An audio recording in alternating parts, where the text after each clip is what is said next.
Hi, I'm Laura, Omniyogagirl, and this is a tutorial on Chaturanga, or a yoga push-up. So Chaturanga is notoriously hard to sort of get right. It builds loads of upper body strength, really strengthens your core and your triceps, and it's really important to get a good strong Chaturanga so you can build the strength to support yourself in inversions and arm balances. So I'll break down some different progressions for you as a way to build the strength so you can work up to the full pose. So to begin with, when you're just starting to work with Chaturanga and build up your upper body strength, you want to start with the knees down and really focus on making the right angle shape needed for Chaturanga in order to build up the correct strength. So first off, come to plank pose. You want your hands stacked directly under your shoulders and pull the core in, make the body in one straight line. So from here, put the knees down and then keep hugging the elbows in as you lower the chest forwards and down, coming all the way down and really controlling it. So this would be a first progression for Chaturanga, and almost think of it as being like a moving plank.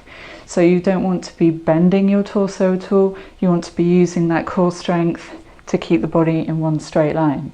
So after you've been working with just slowly controlling the lower down to the floor, you can start trying to hover with the knees down.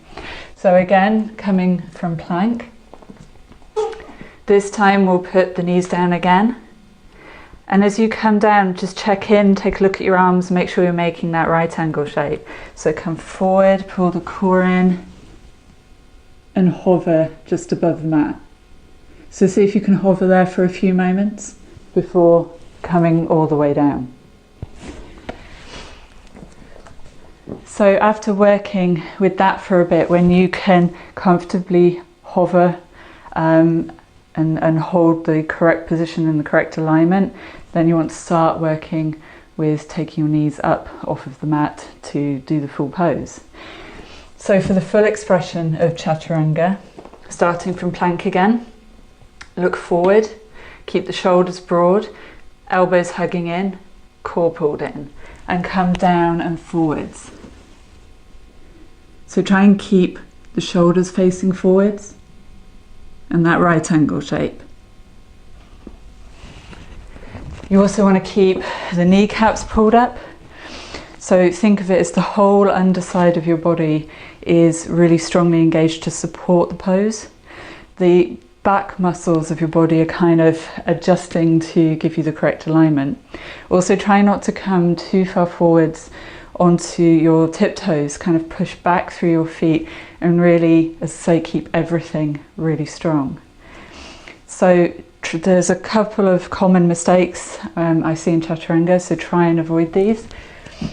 So some people with the knees down, as they are lowering down, their chest is coming up and the hips are sinking. So it kind of ends up looking a little bit more like a cobra. So you want to be keeping that line. Also, as you come down, you don't want to be sticking the hips up. Try and think sort of heels, hips, shoulders, all in that one line. So also avoid sticking the hips up but dipping the shoulders down, and avoid sinking the hips and sticking the shoulders up. Keep it all straight. So I hope that helps. As I say, be patient with it. It's much better to work for longer with the knees down and to really get a feel for that correct alignment before progressing. You'll build your upper body strength a lot.